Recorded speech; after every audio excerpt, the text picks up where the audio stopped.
Hello friends, welcome to defence matrix. तो इस साल मार्च में डिफेंस मिनिस्ट्री द्वारा 60 यानी कि 60 नए यूटिलिटी हेलीकॉप्टर मरीन के लिए अप्रूवल दिया गया था, जो कि इंडियन नेवी को मिलने वाले हैं। और ये हेलीकॉप्टर्स जो हैं ये ALS ध्रुव पर ही बेस्ड होंगे और ऐसा माना जाता है कि ये 2025-26 तक तैयार हो जाएंगे। तो ये चीज़ हम जानते हैं कि इंडियन नेवी द्वारा ALH ध्रुव MR यूज़ किए जाते हैं, जो कि मार्क 3 वर्जन है। पर क्योंकि इनके जो रोटर ब्लेड्स हैं ये कम्प्लीटली फोल्ड नहीं होते, इसलिए इनको लैंड बेस्ड बेसिस पर डिप्लॉय किया गया है।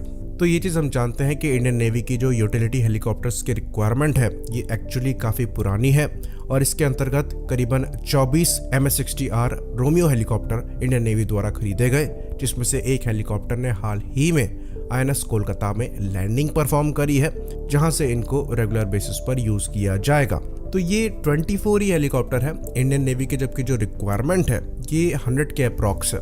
प्रिसाइजली बात करें तो इंडियन नेवी द्वारा 111 NUH यानी कि नेवल यूटिलिटी हेलीकॉप्टर के लिए टेंडर पहले रिलीज किया गया है, पर वो चीज़ एग्जीक्यूट नहीं हो पाई। उसके बाद 2020 में नेवी द्वारा अपनी रिक्वायरमेंट इशू करी गई HAL को, जिसमें इन्होंने 60 यूटिलिटी हेलीकॉप्टर की रिक्वायरमेंट बताई मैरीटाइम ऑपरेशंस के लिए। तो इस मामले में HAL द्वारा लगातार काम किया जा रहा है और उनके द्वारा फोल्डेबल ब्लेड मैकेनिज्म को डेवलप किया जा रहा है। साथ ही साथ टेल बूम फोल्डिंग को भी डेवलप किया जा रहा है, ताकि ये बड़े आराम से इंडियन नेवी के वॉरशिप्स में और उनके हैंगर में फिट हो पाए। तो इन यूटिलिटी हेलीकॉप्टर्स से चेतक हेलीकॉप्टर्स रिप्लेस किए जाएंगे, जो कि इंडियन नेवी द्वारा बड़े नंबर में यूज किए जाते हैं। तो ये चीज़ हम आपको बता दें कि HAL द्वारा पहले से ही काम किया जा रहा है इन UH मरीन हेलीकॉप्टर पर, जिसके अंतर्गत पिछले साल ही HAL द्वारा एक ALH ध्रुव टेस्ट किया गया था सेगमेंटेड मेन रोटर ब्लेड्स के साथ ही साथ उसमें जो मेन रोटर हेड था ये प्री कोन कॉन्फ़िगरेशन में था।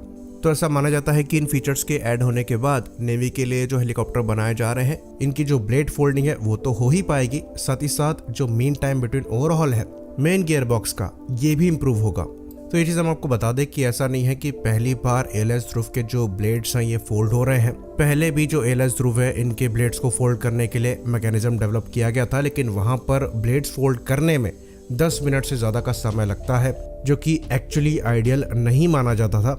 आइडियली 10 मिनट से कम ही यहाँ पर समय लगना चाहिए। साथ ही साथ यहाँ पर चारों ब्लेड पीछे की तरफ फोल्ड नहीं होते थे, एक ब्लेड आगे की तरफ ही रहता था, जिसकी वजह से ब्लेड फोल्डिंग के बाद भी हेलीकॉप्टर को जितना कॉम्पैक्ट होना चाहिए था उतना कॉम्पैक्ट नहीं हो पाता था और ओवरऑल लेंथ जो है वो ज़्यादा रहती थी। तो इन 2 सेगमेंट मेन रोटर ब्लेड को यूज़ करने की वजह से एक स्क्रू को निकाल कर ही ब्लेड को फोल्ड किया जा सकता है, जो कि ब्लेड फोल्डिंग मैकेनिज्म को आसान बनाता है और लेस टाइम कंज्यूमिंग बनाता है। साथ ही साथ यहाँ पर टेल बूम फोल्डिंग को भी शोकेस किया गया है, जिसकी वजह से जो ओवरऑल स्टोरेज साइज है ALH ध्रुव का ये काफ़ी ज़्यादा कम हो जाएगा और बड़े आसानी से ये हेलीकॉप्टर के डेक में आ पाएगा।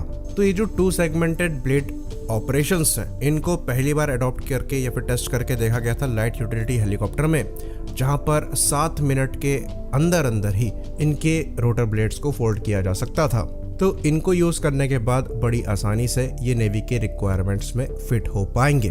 तो इनको पिछले साल ही टेस्ट किया गया है और अभी इनके लंबे ट्रायल्स चलने हैं, जिसके अंतर्गत शिप पर भी इन हेलीकॉप्टर्स को लैंड करके देखा जाएगा और वहां पर इनके ब्लेड्स को फोल्ड करके हैंगर में फिट करके भी देखा जाएगा। तो ब्लेड फोल्डिंग और टेल बूम फोल्डिंग को अगर हम हटा दें तो बाकी जो कॉन्फ़िगरेशन है ये ALS ध्रुव MR जैसी ही होगी, क्योंकि सेंसर्स को लेकर ALH ध्रुव के साथ कोई इशू नहीं है। इसमें एक मॉडर्न सर्विलेंस रडार दिया गया है, साथ में एक इलेक्ट्रो ऑप्टिकल इक्विपमेंट भी दिया गया है, जो कि सर्विलेंस के लिए और रिकॉग्निजेंस के लिए इस प्लेटफॉर्म को काफ़ी आइडियल बनाता है और इंडियन नेवी इसके सेंसर्स के साथ वैसे ही काफ़ी इम्प्रेस्ड है। बाकी लाइट टॉर्पीडो फायरिंग की कैपेबिलिटी को यहाँ पर इंक्लूड किया जा सकता है, जिसके अंतर्गत ये DRDO के एडवांस लाइट टॉर्पीडो को फायर करने में सक्षम होंगे। तो इस पर प्रोग्रेस जो है डिसेंट हो रही थी, लेकिन जब से ALS ध्रुव MR के क्रैशेस और इमरजेंसी लैंडिंग के इंसिडेंट्स सामने आए हैं, तब से ऐसा माना जा रहा है कि नेवी इस डायरेक्शन में बढ़ने से पहले थोड़ी कॉन्शियस हो गई है और जब तक इश्यूज सॉर्ट नहीं हो जाते तब तक हो सकता है यहाँ पर नेवी द्वारा आगे ना बढ़ा जाए, क्योंकि नेवी द्वारा एक ब्रांड न्यू ALS ध्रुव MR को खोया गया है इमरजेंसी डिचिंग के दौरान। और कुछ रिपोर्ट्स की बात करें तो यहाँ पर कंट्रोल रॉड्स के साथ इश्यूज जो हैं बताए गए हैं, जिस पे HAL द्वारा काम किया जा रहा है।